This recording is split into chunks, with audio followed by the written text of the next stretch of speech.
रंजीत सिंह की उम्र कोई 50-52 साल के आसपास की थी। चेहरे पर झुर्रियां, बालों में सफ़ेदी और आंखों में वो थकान जो जिंदगी की मुसलसल मेहनत से आती है। वो पिछले 11 साल से जिला अस्पताल के मुर्दाघर का चौकीदार था। रात की पाली में, दिन में उसकी बेटी स्कूल जाती, बीवी घर संभालती और रंजीत सोता। शाम को उठता, 2 रोटी खाता और 8 बजे तक अस्पताल पहुंच जाता। लोग उससे पूछते हैं, रंजीत भाई, डर नहीं लगता वहां मुर्दों के बीच रात गुजारते हो? वो हंस देता, अरे भाई, मुर्दे कुछ नहीं करते, डर तो जिंदों से लगता है। और ये बात को वो सच मानता था। 11 साल में उसने सैकड़ों लाशें देखी थी। बूढ़े, जवान, बच्चे, जले हुए, कुचले हुए, डूबे हुए। कुछ चेहरे इतने शांत जैसे गहरी नींद में हो, कुछ इतने भयावह कि देखने वाला पहली नजर में मुंह फेर ले। लेकिन रंजीत को इन सब की आदत हो गई थी। उसके लिए ये बस काम था। जैसे कोई दुकान पर बैठता है, वो मुर्दाघर के बाहर कुर्सी लगाकर बैठता था। मगर उस रात, उस जाड़े की काली कीली तूफानी रात जो हुआ, उसकी आदत उसे कभी नहीं हुई। और उसके बाद जो रंजीत था, वो पहले वाला रंजीत नहीं था। दिसंबर का महीना था। उत्तर भारत में जाड़ा अपनी पूरी शिद्दत पर था। दिन में भी धूप कम निकलती और रात होते होते ठंड हड्डियों तक उतर जाती। उस रात ऊपर से बारिश भी शुरू हो गई थी। वो बारिश जो जाड़े में होती है, रिमझिम नहीं, बल्कि एक भारी बेरहम ठंडी बारिश जो छाते के बावजूद भिगो देती है। रात के कोई 10 बज रहे थे। रंजीत अपनी छोटी सी कैबिन में बैठा था। कैबिन मुर्दाघर के मेन दरवाजे के बाहर थी। एक लकड़ी और टीन की छत वाला छोटा कमरा, जिसमें एक टेबल, एक कुर्सी, एक पुराना हीटर और एक बल्ब था।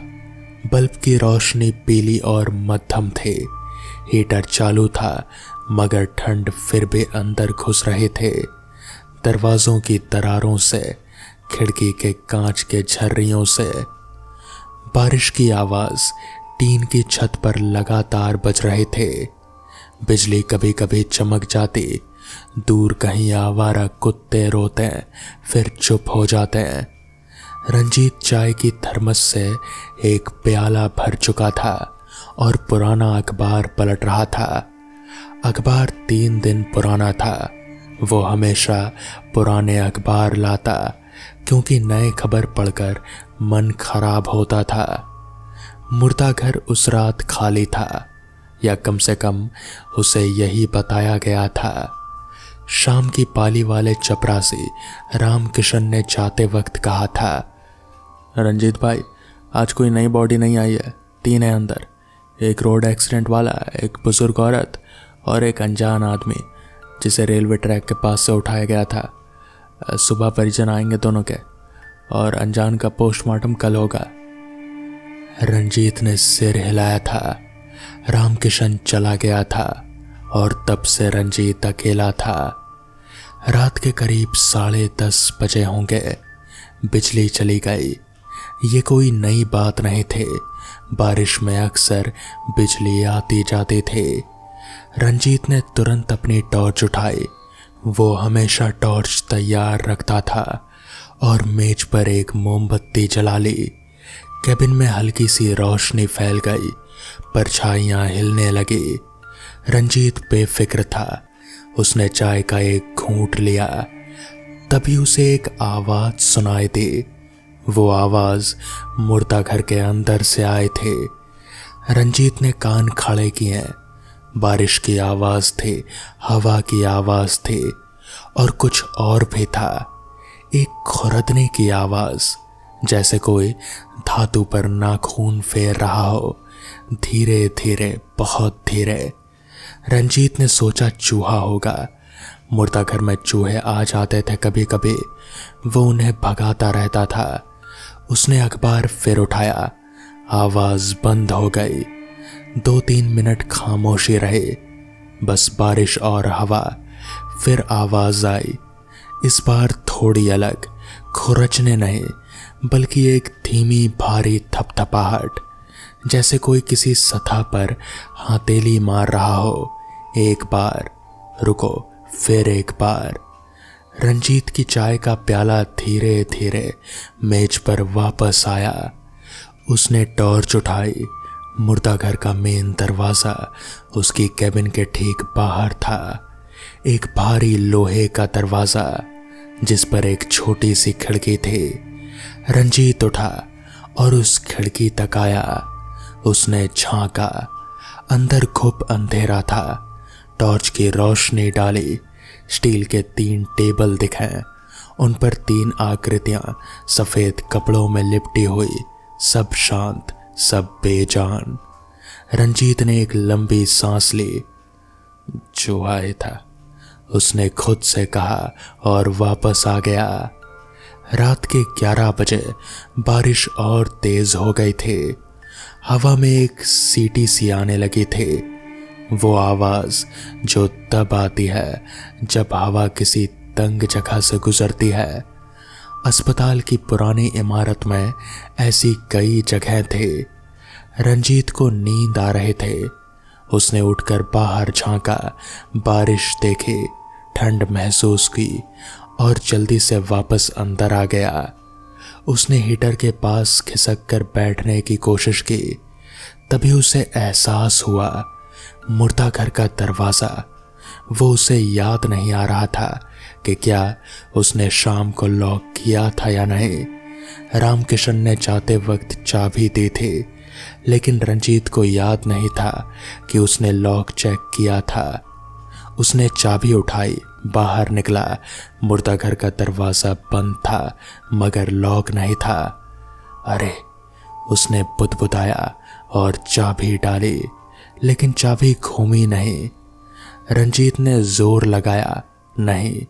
उसने दरवाजा खींचा और दरवाजा खुल गया। रंजीत एक पल के लिए रुक गया। दरवाजा पहले से खुला था, लॉक नहीं था।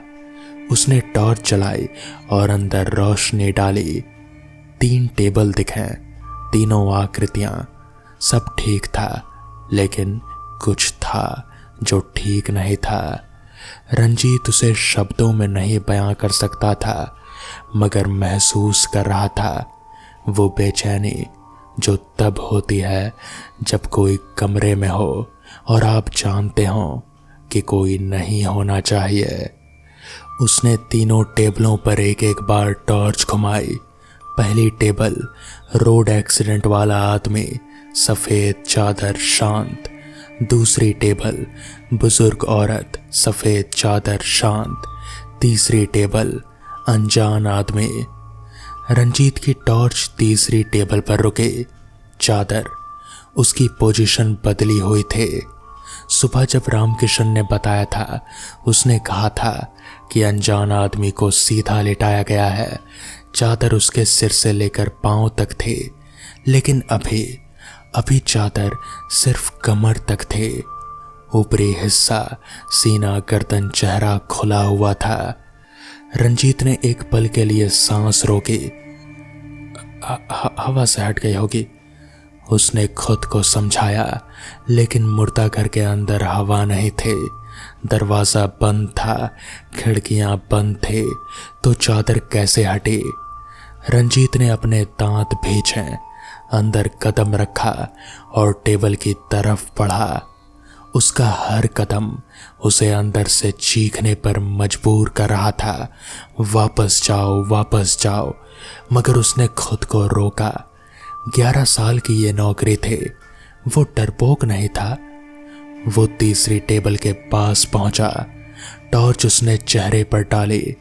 अनजान आदमी, उम्र कोई 40 के आसपास, खुरदरे नैन नक्श, 3-4 दिन की दाढ़ी, आंखें बंद, होठ हल्के खुले। रंजीत ने चादर ऊपर खींची सिर तक और वापस मुड़ गया। उसने दरवाजा लॉक किया। इस बार चाबी घूम गई। वो वापस कैबिन में आया और चाय पी। 12 बज गए। बारिश थमने का नाम नहीं ले रहे थे। बिजली नहीं आई। मोमबत्ती आधी जल चुके थे। रंजीत की आंखें भारी हो रही थे। उसने थोड़ी हथेली टिकाई और अखबार की सुर्खियां पढ़ने लगा। बिना पढ़े तभी आवाज, इस बार साफ, इस बार कोई शक नहीं। एक धमाका, जैसे कोई भारी चीज गिरी हो मुर्दा घर के अंदर से। रंजीत उछल पड़ा। मोमबत्ती हिली, परछाइयां नाची। उसने टॉर्च उठाई। हाथ कांप रहे थे और वो ये मानने को तैयार नहीं था, मगर कांप रहे थे। वो मुर्दा घर के दरवाजे तक आया, कान लगाया। अंदर से कुछ नहीं, बस वो भारी खामोशी जो मुर्दा घर में होती है। एक ऐसी चुप्पी जो सुनाई देती है। रंजीत ने चाबी से दरवाजा खोला। दरवाजा खुला। पहली नजर में सब ठीक लगा। पहली दूसरी टेबल वैसे ही। तीसरी टेबल। रंजीत की टॉर्च रुकी। तीसरी टेबल खाली थी। रंजीत का दिल एक पल के लिए रुक गया। उसने आंखें मली, टॉर्च झिझकाई, दोबारा देखा। टेबल खाली थे। चादर नीचे फर्श पर पड़ी थे। अनजान आदमी नहीं था। रंजीत का पहला ख्याल, भागा तो नहीं। फिर उसने खुद को झिड़का। मुर्दे नहीं भागते, वो मर चुका था। डॉक्टरों ने कंफर्म किया था। कोई आया होगा, ले गया होगा, उसने सोचा। लेकिन दरवाजा तो उसने लॉक किया था। उसने टॉर्च से पूरा कमरा छाना। कमरा ज्यादा बड़ा नहीं था। 3 टेबल, एक फ्रिजरेटर यूनिट जो बिजली जाने की वजह से बंद था, एक छोटी अलमारी जिसमें सफाई का सामान था, और कमरे के एक कोने में एक दरवाजा जो पोस्टमार्टम रूम को जाता था। वो दरवाजा भिड़ा हुआ था, मगर पूरी तरह बंद नहीं। एक पतली दरार से रोशनी आ रही थी, बल्कि उस दरार से एक हल्की, बेहद हल्की सांस की आवाज आ रही थी। रंजीत ने टॉर्च उस दरार पर डाली। अंधेरा, लेकिन आवाज वो आवाज थी। एक भारी अनियमित सांस, जैसे कोई बहुत गहरी नींद में हो, या जैसे कोई बहुत धीरे धीरे जाग रहा हो। रंजीत के पांव जमीन पर गड़ गए। उसका दिमाग तेजी से काम कर रहा था। कोई जिंदा इंसान था जो गलती से मृत घोषित हो गया। ऐसा होता है कभी कभी। लकवा, कोमा, ऐसी हालत में दिल की धड़कन इतनी धीमी हो जाती है कि पकड़ में नहीं आती। उसने दरवाजा धकेला। Postmortem room. टॉर्च की रोशनी अंदर फैली। कमरे के बीच में एक बड़ी स्टील की मेज थी, वो वाली जिस पर चीर फाड़ होती है। उस पर वो आदमी था, लेटा हुआ, लेकिन उसके हाथ अब सीने पर नहीं थे जैसे मुर्दों के होते हैं। एक हाथ मेज के किनारे से नीचे लटक रहा था और वो हाथ हिल रहा था, धीरे धीरे, एक लय में। उंगलियां सिकुड़ रहे थे और खुल रहे थे। रंजीत चीखा नहीं। वो इंसान जो चीखता नहीं जब चीखना चाहिए, वो या तो बहुत बहादुर होता है या इतना डरा हुआ होता है कि आवाज ही नहीं निकलती। रंजीत के साथ दूसरा था। उसका गला बंद हो गया, पांव जम गए। टॉर्च हाथ में थी, लेकिन वो हिल नहीं सका। वो आदमी की उंगलियां हिल रहे थे, फिर वो रुकी। एक पल की खामोशी, और फिर वो आदमी का सिर धीरे धीरे रंजीत की तरफ घूमा। रंजीत की टॉर्च उसके चेहरे पर पड़ी। आंखें खुली थी, दोनों आंखें पूरी तरह खुली, सफेद, पुतलियां ऊपर की तरफ चढ़ी हुई, सिर्फ सफेद दिख रहा था।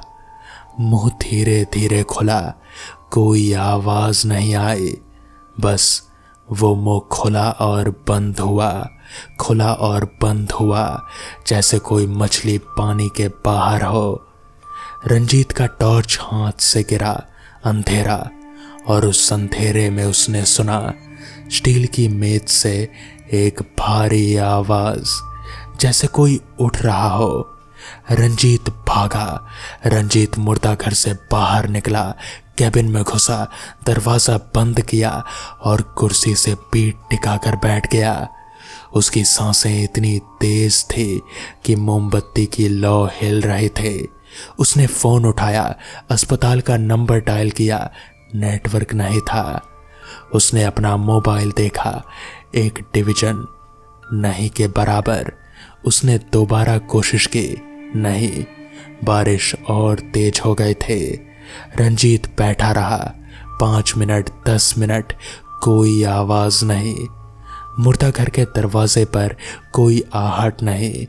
रंजीत का दिमाग धीरे धीरे ठंडा हुआ, और जब दिमाग ठंडा होता है तो इंसान सोचने लगता है, अगर वो जिंदा था, अगर वो वाकई में जिंदा था तो उसे मदद चाहिए।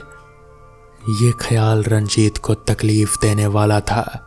वो एक डरपोक नहीं था, वो एक मुर्दा घर का चौकीदार था जिसने जिंदगी में बहुत कुछ देखा था। और अगर उस कमरे में एक जिंदा इंसान था जो किसी वजह से जिंदा बच गया था और रंजीत वहां से भाग आया, तो वो अपनी नजरों में गिर जाता। उसने टॉर्च उठाई, एक और टॉर्च, रिजर्व वाली, लाठी उठाई और वापस गया। मुर्दा घर का दरवाजा वैसे ही था, बंद, लेकिन लॉक नहीं। रंजीत ने धकेला, खोला। तीनों टेबल, पहली 2 पर आकृतियां वैसी थी, तीसरी टेबल अब भी खाली। रंजीत ने पोस्टमार्टम रूम का दरवाजा देखा, खुला हुआ पूरी तरह। उसने अंदर टॉर्च डाली, पोस्टमार्टम टेबल खाली, आदमी नहीं था। रंजीत ने धीरे धीरे कमरे में कदम रखा, टॉर्च हर कोने में घुमाई। तब उसे दिखा, कमरे के एक कोने में जहां एक बड़ा बेसिन था जिसमें पोस्टमार्टम के बाद सफाई होती है, वो आदमी था, बैठा हुआ फर्श पर, घुटने सीने से लगाए, सिर नीचे। रंजीत ने सांस रोकी, वो आदमी हिल नहीं रहा था। रंजीत धीरे धीरे आगे बढ़ा, 1 कदम, 2 कदम। भाई, उसने आवाज दी। आवाज कांप रहे थे, कोई जवाब नहीं। भाई, सुन रहे हो? तब वो आदमी का सिर उठा और रंजीत ने उसका चेहरा देखा। वो चेहरा वैसा नहीं था जैसा पहले था। पहले रंजीत ने देखा था खुरदरे नैन नक्श, 3-4 दिन की दाढ़ी, बंद आंखें। अब उसका चेहरा सफेद था, एक असंभव भूतिया सफेदी, जैसे खून पूरी तरह निकाल दिया गया हो। आंखें, वो आंखें जो पहले उल्टी थी अब सीधी हो गई थी, लेकिन उनमें कुछ नहीं था, कोई भाव नहीं, कोई जान नहीं, बस एक खालीपन, जैसे आंखें हो मगर पीछे कोई ना हो। और उसके होठों पर एक मुस्कान थे, वो मुस्कान जो किसी जिंदा इंसान की नहीं थी, बहुत चौड़ी, बहुत सपाट, जैसे किसी ने चेहरे पर मुस्कान खींच दी हो। रंजीत का पूरा जिस्म पत्थर हो गया। वो आदमी उठा एक झटके में, इंसानी नहीं मशीनी, जैसे किसी ने ऊपर से खींच लिया हो, और वो रंजीत की ओर आने लगा। रंजीत भागा। इस बार उसने दरवाजा नहीं बंद किया, इस बार वो मुर्दा घर से बाहर निकला, कैबिन को भी छोड़ा और सीधे अस्पताल की मुख्य इमारत की तरफ भागा। बारिश में भीगता रहा, ठंड में कांपता रहा। अस्पताल के मुख्य दरवाजे पर रात का चौकीदार मोहन था। रंजीत ने दरवाजा पीटा। मोहन ने खोला और रंजीत को देखकर घबरा गया। क्या हुआ रंजीत भाई? रंजीत कुछ नहीं बोल सका, बस अंदर घुस गया। मोहन ने उसे पानी दिया। धीरे धीरे रंजीत ने बताया, टूटे फूटे जुमलों में, कांपती आवाज में। मोहन ने रात की ड्यूटी डॉक्टर को बुलाया। डॉक्टर और 2 वार्ड बॉय, उसके साथ वो मुर्दा घर में गए। मुर्दा घर में तीनों टेबल पर 3 लाशें थीं। सब ठीक थे। अनजान आदमी अपनी टेबल पर था। चादर सिर तक थी, शांत, बेजान, ठंडा। पोस्टमार्टम रूम खाली, साफ, कोई नहीं। बेसिन के पास कोई नहीं। डॉक्टर ने लाश चेक की, सब कुछ ठीक था। मौत कई घंटे पहले हुए थे। रंजीत को घर भेज दिया गया। डॉक्टर ने कहा, थकान, ठंड और अकेलापन, ऐसे में दिमाग चीजें देखता है जो होती नहीं। शायद डॉक्टर सही था। लेकिन अगली सुबह जब सूरज निकला और बारिश थम गई, जब पोस्टमार्टम के लिए अनजान आदमी की चादर हटाई गई, तो वार्ड बॉय रुक गया। उस आदमी के चेहरे पर एक मुस्कान थे। मुर्दे के चेहरे ऐसे नहीं होते। रात में नहीं थी वो मुस्कान, मगर अब थे। और उसकी एक उंगली, दाहिने हाथ की तिरछनी उंगली, मुड़ी हुई थी, जैसे किसी की तरफ इशारा कर रही हो, किसी दरवाजे की तरफ। रंजीत ने वो नौकरी छोड़ दी। उसने किसी को पूरी बात नहीं बताई, बीवी को नहीं, बेटी को नहीं। बस एक बात उसने बड़े बेटे को कही थी, एक रात जब दोनों छत पर बैठे थे। बेटा, मुर्दे शांत होते हैं, लेकिन जो उनके अंदर होता है वो नहीं। बेटे ने पूछा, क्या मतलब बाबा? रंजीत ने आसमान देखा, कुछ नहीं कहा। और उस रात के बाद से रंजीत कभी भी बिजली जाने पर घबरा जाता है। बारिश की आवाज सुनकर उसकी नींद टूट जाती है। और जब भी कोई उससे पूछता, डर नहीं लगता मुर्दों से, वो हंसता नहीं था, बस चुप रहता था। तो दोस्तों, ये थी आज की कहानी। अगर आपको ये कहानी पसंद आई हो तो वीडियो को लाइक और चैनल को सब्सक्राइब करना ना भूलें। तो मैं आपका दोस्त आर्यन जल्द ही मिलूंगा आपसे ऐसी ही किसी नई कहानी के साथ। तब तक के लिए अपना ख्याल रखें।